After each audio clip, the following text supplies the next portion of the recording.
Sir, अभी अभी खबर मिली है कि टाइगर लौट आया है। यह सुनते उस आदमी का हाथ रुक गया। उसने लड़की के गाल पर से हाथ हटाया और हाँ में सिर हिलाते हुए सिगार पीने लगा। आप कहते हैं तो?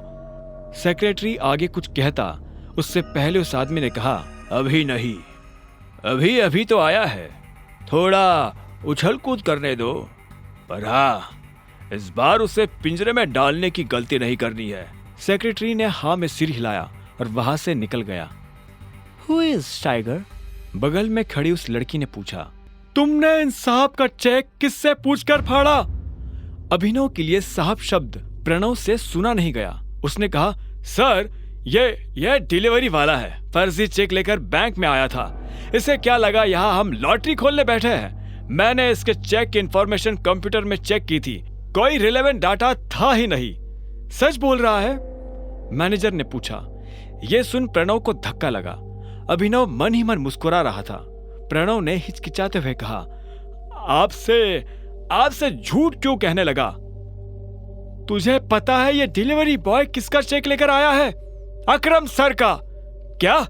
हाँ, तूने इसके साथ जो किया वो ठीक है, लेकिन अकरम सर को अगर पता चला कि तूने उनके चेक का ये हाल किया है तो वो तेरे साथ क्या करेंगे जानता है ना?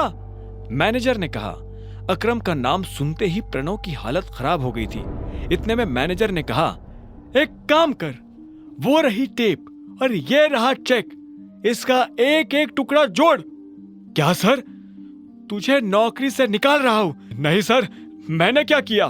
शाबाश, ये तुझे सुनाई दे गया, और इससे पहले जो कहा वो है? आखिरकार प्रणव ने चेक को बड़ी मेहनत से जोड़ा और मैनेजर को दे दिया। मैनेजर ने उसे देखा और प्रणव को बाहर जाने का इशारा कर दिया। जैसे ही प्रणव बाहर गया तो मैनेजर ने अंदर से कमरे का दरवाजा लॉक किया और अभिनव के पास आते हुए बोला, टाइगर, तुम इतने सालों से कहाँ थे? पहले ये बताओ कि तुम मेरे पापा से कैसे जुड़े हुए हो? मैं उनकी टीम का हिस्सा हूं, मैनेजर ने जवाब दिया। इतने में बलराज ने कहा, टाइगर वापस तो आ गया है, लेकिन मोंटी के वापस आने तक किसी को भनक भी नहीं लगनी चाहिए, वरना गेम हो जाएगा। हाँ, बलराज सही कह रहा है टाइगर, हम शेरों के बीच एक भेड़िया घुस आया है। वो तुम्हारी और हमारी सारी खबर हमारे दुश्मनों को देने वाला है, इसलिए संभल कर रहना पड़ेगा टाइगर। भेड़िया? तुम्हारा मतलब जासूस? अभिनव ने पूछा। बलराज ने कहा, हाँ, इसके बारे में मोंटी तुम्हें डिटेल में बताएगा, और तब तक गुफा से बाहर आना नहीं, और आओ तो अंधेरे में। इस बीच हमें तुम्हारे पापा यानी हमारे संजय के कातिल का भी पता लगाना है, और साथ ही ये भेड़िया। इस ग्रुप में और कौन कौन है जिससे अभी मिलना बाकी है? मैनेजर ने कहा, इस ग्रुप में है मोंटी, अकरम, बलराज, मैं यानी डीके, इक्का, पार्कर और अलायना। क्या? अलायना? यानी हमारे ग्रुप में एक लड़की भी है? हाँ, इससे पहले उसकी माँ इस पोजीशन पर थी। 1 साल पहले उसकी डेथ हुई तो अलायना उसकी जगह पर आई है। टाइगर, वो लड़की नहीं, आग है, आंधी है, चलता फिरता अंगारा है। मैं अपनी जिंदगी में अलायना जैसी किसी से नहीं मिला। शक्ल, अक्ल और तेवर उसके पास तीनों है। मैं समझा नहीं, अभिनव ने कहा।